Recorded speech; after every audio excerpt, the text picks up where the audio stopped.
E agora, vamos pra onde, meu anjo? Você quer chamar um dos maiores comentaristas da casa? Claro, por que não? Tudo de segurança pública. Claro. Em geral? Por favor, então, uma salva de palmas para ele, Roberto Mota. Motinha, ô Mota. Fala, Mota, assistiu o Oscar ou não? Não assisti não, Emílio, mas eu escutei as notícias, acompanhei as novidades, vi o trailer daquele filme tudo ao mesmo tempo agora, né? Achei muito interessante. Mas é um filme complicado. É um filme muito diferente, né? É um filme muito ousado. Então muita gente que vai assistir odeia esse filme. Ele é longo, ele é difícil. Sim. Quando você pega o filme, quando você começa a entender o filme, ele é legal. Mas aí você já dormiu. Muita gente dorme antes de entender o filme. Mas o Oscar é muita... na verdade, é muita... lacração. Muita política, né? Tem muita política no Oscar, né? Você vê... Muito. Eu aproveitei essa conversa toda do Oscar e fui ver um filme que eu não tinha visto ainda, que era o Top Gun Maverick. Sim. Eu sou da geração que assistiu o primeiro Top Gun no cinema, né? E era um filme, assim, na época, foi um filme que mexeu com todo mundo. E aí eu fui ver o Top Gun Maverick, para comparar com o original. Será que a gente consegue fazer um link do Oscar com o nosso querido Mota? Porque estão falando que deu baixa audiência, o papo é lacração, parece que era o Jimmy Kimmel que estava apresentando, né, o Oscar. Era um anfitrião. E ele também fez as críticas, falando que não tem nenhuma diretora mulher, né? Falou lá do Will Smith, mas tem o Oscar, sempre quer colocar um discurso, passar uma mensagem. O que você acha? Você acha que esse é o ponto para o Oscar estar mais caído, meu querido Mota? Olha, Zuckerman, isso é uma coisa antiga do Oscar, né? Eu me lembro aqui que há muitas décadas atrás, o Marlon Brando, quando recebeu o Oscar pelo Poderoso Chefão, ele não foi receber e mandou uma atriz vestida de índio. Vocês lembram dessa história? Sim, ele mandou uma índia. Lembro. Ela foi vestida de índia para protestar contra o estereótipo dos indígenas americanos nos filmes de Hollywood. E aí parece ter uma história engraçada que na mesma cerimônia, um pouquinho depois, o Clint Eastwood, quando foi anunciar lá um prêmio, ele disse que também queria fazer um protesto contra os cowboys que tinham morrido nos filmes de Bang Bang dos filmes do diretor John Ford, né? Então isso é uma coisa antiga, essa vontade de lacração. Agora, isso está saindo de qualquer controle, né? Algumas pessoas, os ativistas radicais do politicamente correto, estão pirando completamente e passaram a fazer um desserviço. Eles dizem que fazem isso para proteger minorias, né? Para preservar os direitos de alguns grupos. Na verdade, eles passaram a atuar de forma contrária aos interesses, né? Desses grupos, dessas minorias. Tamanha é a forçação de barra que a gente está vendo todo dia aí, né? Porque diz que hoje em dia, por exemplo, você faz um roteiro de um filme. Aí você vai entregar pra Netflix, por exemplo. Perfeito. Você fez lá Daniel Zuckerman, bolou um filme e não sei o quê. Aí você chega pra Netflix e fala, eu tenho aqui um roteiro legal. Aí o cara da Netflix, ou da qualquer dessas grandes players de coisa, ele fala, olha, aqui cabe um casal homossexual, ele encaixa. Ele encaixa o no pedágio roteiro, que tem que pagar. Tem que pagar um pedágio lá. Isso mesmo. Ele vai encaixar para dar um pedágios. encaixe. Tanto é que quando às vezes você está assistindo um filme, você fala, isso aí por quê? Não precisa. Não. É engraçado isso aí. Comece a reparar nos filmes, assim, essa forçação que tem, mas parece que vem dos grandes caras. Evidentemente, o cara da produtora, se alguém vem com uma coisa, fala, beleza, eu vou encaixar, que eu preciso ganhar o meu cachezinho. É isso, exatamente. Esse que é o esquema. Dizem que esse é o esquema nos grandes players de streaming, até no quadrinho tem isso já, Emílio. No quadrinho também? Mas o assunto é esse. A Sônia Guajajara, nossa... Guajajara, que ele ganhou uma premiação lá do Leonardo DiCaprio, né? Sim. Lá nos Estados Unidos, e estavam questionando até a estatueta do ouro, né? Essa história que tem que vir do ouro. Eles fizeram uma de madeira, mas eu não vi essa de madeira. Teve do Yanomamis. Mas teve essa entrega no Oscar? Eu não vi. Foi uma alternativa. Ou foi só... Não assisto essas coisas. Não, falou que no show não teve. Não. Foi no backstage. Nos bastidores. Fizeram um esqueminha ali. Porque o ouro não pode também na estatueta. Aí ó, esse belíssimo índio. Olha lá, ó. É o prêmio dos Yanomamis para o... Eu achei que ia entregar isso aí no lugar do Oscar. Acho que a turma não aceitou. A turma não... Peraí, então boa intenção. O pessoal da Academia falou, não, peraí, tá passando um pouquinho demais. Agradeço. Por enquanto, lacração tem limite. Ah, espera aí que o show é... Ô, Mota, por falar em lacração, você sabe que essa geração nova, é de plantar polêmica para colher likes. Nós tivemos aí o nosso querido Nicolas, perfeito, que fez lá a peruca, que foi lá com a peruca.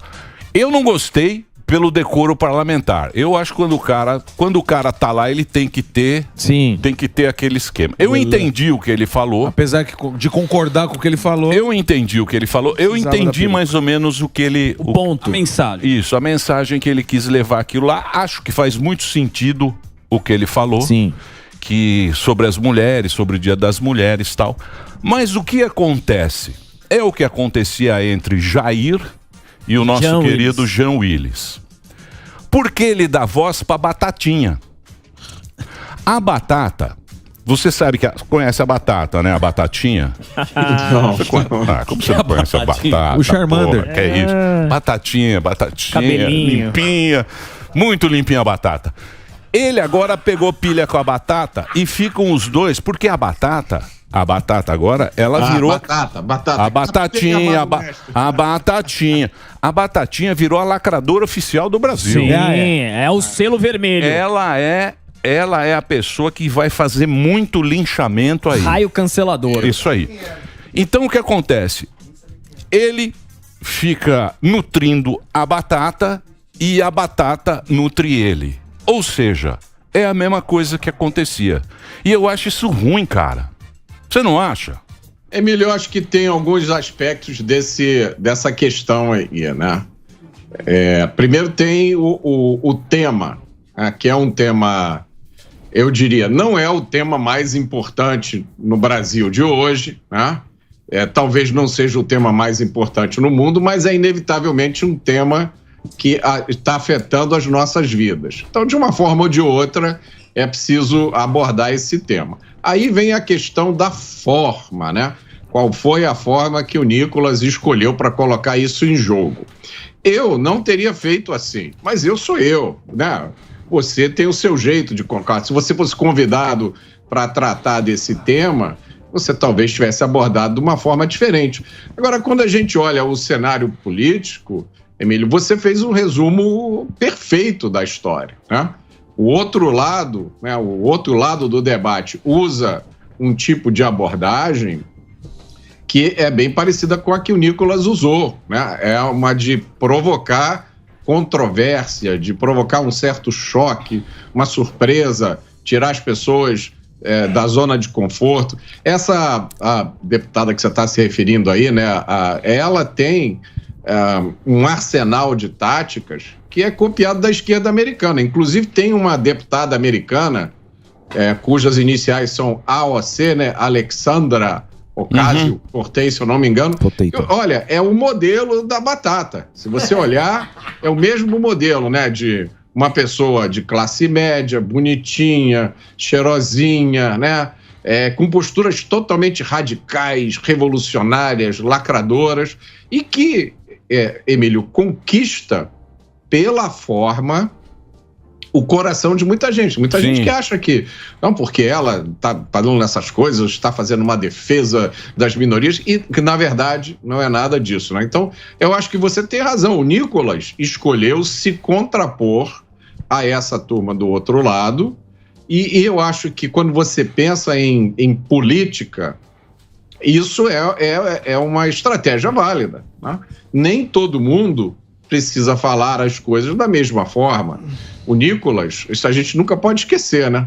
Ele foi o terceiro deputado mais votado da história, né? Acho que o primeiro foi Eduardo Bolsonaro, o segundo Enéas, o terceiro foi ele. Ele teve 1,5 milhão de votos. Emílio, eu já me candidatei uma vez a deputado federal, eu tive 17.800 votos. Sim. Eu sei o trabalho que dá conseguir um voto.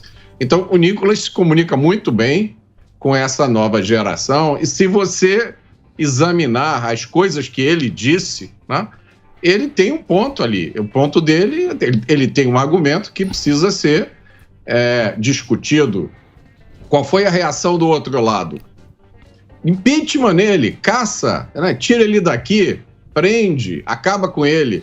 E aí o Nicolas, através do gesto dele, conseguiu imediatamente a comprovação daquilo que ele estava dizendo lá, né?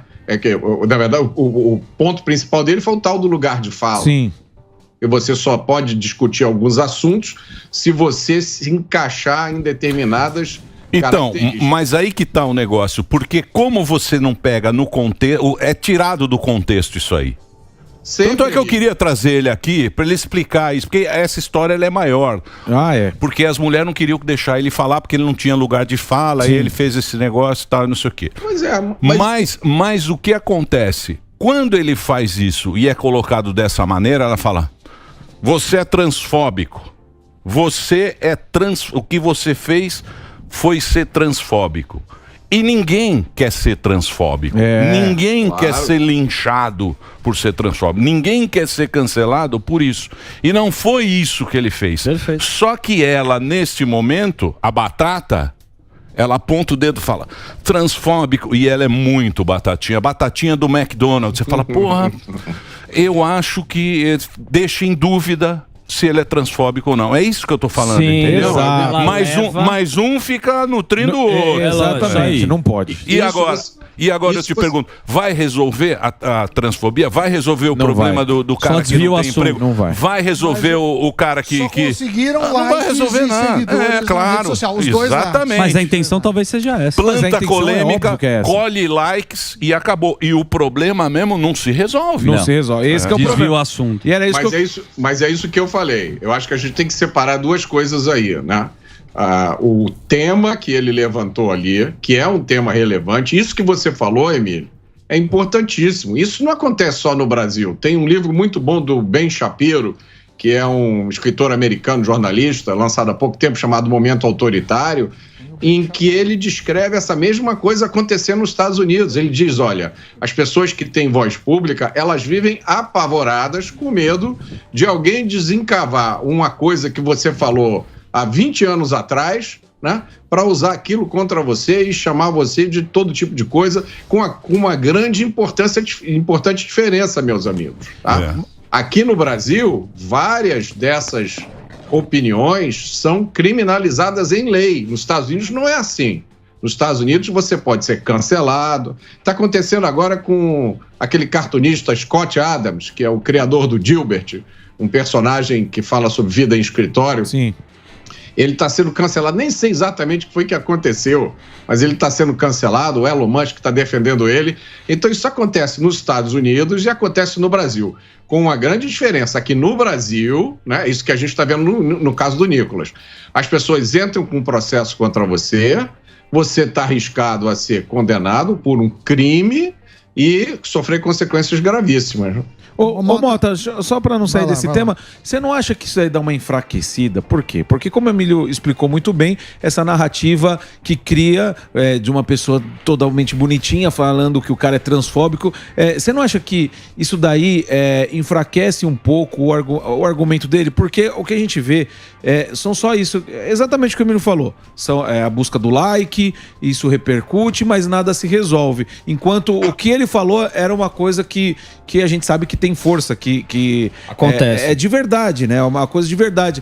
E o que a gente vê é isso, a busca mais do like, né? Porque veio aqui o senador Cleitinho, que é um cara que também foi o segundo senador mais votado do Brasil, e ele não faz esse tipo de show, né? A gente pode colocar assim, é o show em busca do like, talvez. Você não acha que isso enfraquece, tendo em vista que a esquerda tem esse monte de narrativa bonitinha que busca mostrar, olha como a gente é virtuoso e acaba invertendo o papel, ao invés de mostrar o que de fato é? Você não acha que isso aí é meio que uma casca de banana que a turma cai e quem fica de ruim é a turma da direita, não?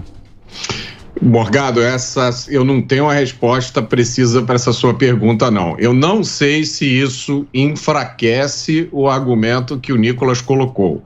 O que eu sei é que a busca do like, né, da visualização, hoje em dia faz parte da prática política de muitos deputados, muitos senadores, muitos políticos, né? Sim. É importante estar na mídia. Nada é tão importante para você conseguir se eleger numa democracia com voto universal como a nossa, quanto a celebridade. Eu conheço, vocês devem conhecer, né? Pessoas sensacionais, preparadas, cultas, bons administradores que nunca vão chegar a cargo público nenhum, Sim. porque nunca vão ter nenhum voto, né? Nessa última eleição a gente viu pessoas fenomenais se candidatando, tendo 200 votos, 1.000 votos. Então essa dimensão da comunicação, do like, da visualização é importante. Agora eu concordo com você. Além disso, você tem que oferecer substância para o argumento. Uhum. E isso me lembra uma coisa que o Hélio Beltrão me disse uma vez, que numa batalha política, né, num ambiente político como a gente está, nem todo mundo é artilheiro. Né? Tem uns que são artilheiros que chutam para gol, tem outros que ficam lá atrás na defesa, né? Então tem os que pensam... Tem os que ficam no VAR. Isso aí. Então tem papel para todo mundo. Eu acho que para a gente medir a efetividade do que o Nicolas fez, basta ver a reação que ele causou. Né? A gente está num momento maluco, não só no Brasil, mas nos Estados Unidos. Mas eu acho que no Brasil é pior ainda, porque as pessoas conseguem defender ao mesmo tempo um banheiro onde o homem possa entrar cheio de mulher lá dentro, e aqui no Rio de Janeiro você tem um vagão só para mulheres, onde se você homem entrar sem querer nesse vagão, você vai ser linchado. Então abriu-se mão de qualquer tipo de coerência do pensamento para simplesmente buscar a utilização dessas pautas como um instrumento de destruição política. Então vamos caçar o Nicolas, vamos expulsar, quem sabe até prender o Nicolas, né? Essas pessoas do outro lado, elas não estão em busca de convencimento, elas não querem apresentar os argumentos, elas querem destruir a oposição. Mota. E tem outra coisa, Mota. Se você for pensar bem, uma das coisas que a população mais acha lindo é o linchamento. Sempre o povo gostou muito do linchamento, porque isso tudo é hipocrisia, o amor, o amor bonitinho e tal. Quando aponta o dedo para alguém e fala, opa, esse aí, mas vem tem uma turma linda. Aí que o gado aparece. Sim, exato, é o verdadeiro gado. Mota, eu queria... Tem uma coisa que me incomoda muito, que é a falta de técnicos em cargos públicos. Então teve 4, agora já são 5 ministros do Lula que colocaram cônjuges como para trabalhar no TCU que cuida justamente das contas, né? Aprovam as contas públicas. Em uma reportagem do Globo, 30% nos tribunais de contas são parentes de políticos, como aconteceu no caso do Lula. E também, para falar dos dois lados, tem o Renan Bolsonaro Filho, que é o filho 04, que foi indicado para um gabinete. Ele é um influenciador digital, salvo engano, tem 24 ou 25 anos, ele é estudante de Direito e ele vai ter um salário de R$ 9.500 para trabalhar com o senador Jorge Seife, que é de Santa Catarina. Você acha que a gente deveria permitir essas indicações políticas, assim? Porque parece que o sobrenome faz mais valor do que a tecnicidade, assim. Você acha que a gente consegue ter alguma reforma política no Brasil? Sami, isso é uma característica da democracia, né? Das democracias ocidentais. Comparando, por exemplo, com os Estados Unidos, lá também existe isso, né? Lá você tem possibilidade de indicar pessoas que estejam aliadas com você ideologicamente ou simplesmente tenham relações de amizade para cargos públicos, né? Isso é uma certa liberdade que a democracia dá para aquelas pessoas que foram eleitas, né? Eu acho que tanto o caso de indicação de assessores para parlamentares, quanto a colocação de pessoas em cargos ligados ao executivo, acontece a mesma coisa nos Estados Unidos. A diferença é a quantidade de cargos comissionados que existe nos Estados Unidos, e a outra grande diferença que eu já disse é que é a impunidade, né? Que lá é muito menor do que aqui. Aqui acontece de tudo e fica por isso mesmo cada vez mais. Agora, eu acho interessante esse ponto que você levantou do TCU, né? Porque, especialmente num órgão dedicado a examinar as contas de governo. Então, eu acho que numa entidade como essa, você deveria ter o máximo cuidado para evitar indicações que fossem puramente políticas. E acaba que esse órgão, para muita gente, vira sinônimo de local de aposentadoria dos políticos, né? Quando o político está cansado, não quer mais concorrer às eleições, deixa eu ficar lá no Tribunal de Contas. Então, eu acho que é inevitável, é uma coisa inevitável da democracia. Agora, eu acredito muito no bom senso do senador Jorge Seif. Acho que foi uma grande conquista para o país ter uma pessoa com o preparo dele como senador. E quando você monta o seu gabinete, e aí eu não estou fazendo nenhuma defesa da pessoa em particular, né? Mas eu conheço muitos deputados, e quando você monta um gabinete, você procura ter uma diversidade de habilidades, né? De faixa etária, para que você consiga se comunicar com o público, né? Então, é normal você ter num gabinete parlamentar uma diversidade muito grande de pessoas. Não existe, até onde eu sei, um gabinete parlamentar que seja, com raríssimas exceções, né?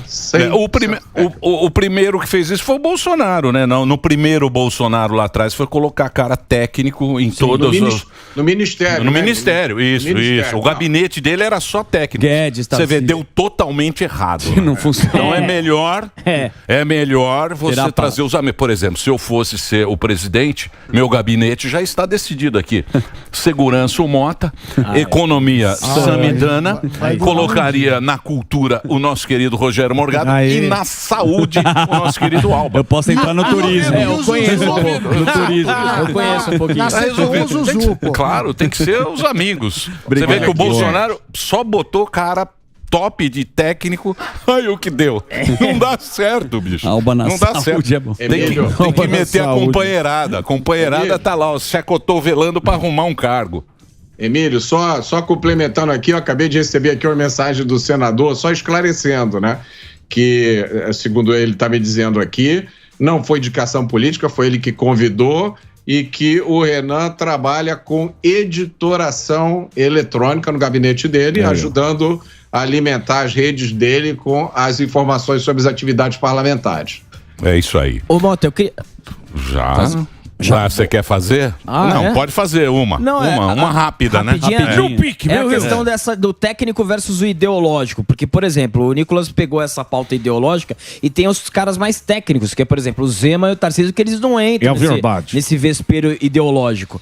Só que essa questão da ideologia, muitas pessoas acabam não vendo, mas ela tá aí na publicidade, tá nas redes sociais, tá no Oscar, tá na série, tá na Netflix, tá em tudo.